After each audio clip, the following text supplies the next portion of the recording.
Medinipur medical college, সেখানে আগেও আমরা দেখেছি স্যালাইন বিতর্ক হয়েছে এবং দুজনের মৃত্যু পর্যন্ত হয়েছে। আবারও স্যালাইন বিতর্ক। মেয়াদ উত্তীর্ণ স্যালাইনের জেরে হৃদরোগে আক্রান্ত রোগীর পরিস্থিতি সংকটজনক বলে অভিযোগ, কিন্তু গাফিলতি কোথায়? সবটাই খতিয়ে দেখছেন স্বাস্থ্যমন্ত্রী।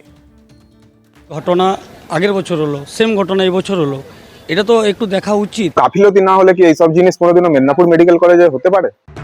ফের মেদিনীপুরে মেডিকেলের স্যালাইনে গোলমাল। অভিযোগ, মেয়াদ উত্তীর্ণ স্যালাইনে অসুস্থ হয়ে পড়েন রোগিনী। তদন্তে সরেজমিনের স্বাস্থ্য দপ্তরের টিম। গলত কোথায়? খতিয়ে দেখছেন স্বাস্থ্যমন্ত্রী। 1.5 বছর পর আবার একই রোগ মেদিনীপুর মেডিকেল কলেজ ও হাসপাতালে। গত বছর জানুয়ারি মাসে মেয়াদ উত্তীর্ণ স্যালাইনে দুজনের মৃত্যু হয়। সেই ধাক্কা কাটতে না কাটতেই একই হাসপাতালে একই ধরনের গাফিলতির অভিযোগ। হাসপাতাল কর্তৃপক্ষের অবশ্যই গাফিলতি আছে, কারণ এই ঘটনা আগের বছর হলো, সেম ঘটনা এই বছর হলো, এটা তো একটু দেখা উচিত। গাফিলতি আছে, না হলে কেন এরকম হবে? ওই এক্সপায়ার ডেট স্যালাইন দিবে কেন? হ্যাঁ, আসবেই কেন? আর নার্স দেখে কেন দিবেনি? 5 জুলাই হাসপাতালে ভর্তি হন মেদিনীপুরের বাসিন্দা মানসী দে। তাকে 3টে স্যালাইন দেওয়া হয়। পরিবারের দাবি, তৃতীয় স্যালাইনটি মেয়াদ উত্তীর্ণ। তৃতীয় স্যালাইন দেওয়ার পর অবস্থার অবনতি হতে থাকে বৃদ্ধার। হাসপাতালের আইসিইউতে ভর্তি করা হয় তাকে।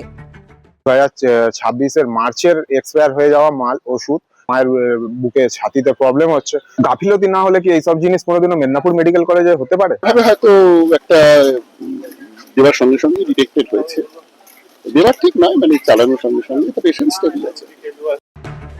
ঘটনা জানাজানি হতে তড়িঘড়ি পদক্ষেপ নেয় স্বাস্থ্য ভবন। 2 সদস্যের দল পৌঁছে যায় হাসপাতাল। রোগীর পরিবার ও মেডিকেল কলেজের অধ্যক্ষের সঙ্গে তারা কথা বলেন। হাসপাতাল কর্তৃপক্ষের কাছে রিপোর্ট তলব করেছে স্বাস্থ্য ভবন। ঘটনার প্রেক্ষিতে স্বাস্থ্যমন্ত্রী জানিয়েছেন, মেয়াদ উত্তীর্ণ ওষুধের বিষয়ে নিয়মিত অভিযান চালানো হবে। দোষ বা পরিষেবার যা যা গলত সেটা আমাদের দায়িত্ব আমরা নেব। আমরা এই নিয়ে কখনো বলছি না যে আগের সরকার কি করেছে ওসব বলি না। আমাদের চেঞ্জ ইন এসওপি কি হলো, প্রতি 7 দিনে চিরুনি তল্লাশি হবে।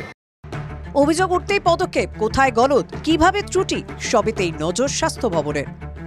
দেবব্রত সরকার ও দীপঙ্কর দাসের রিপোর্ট, TV9 বাংলা।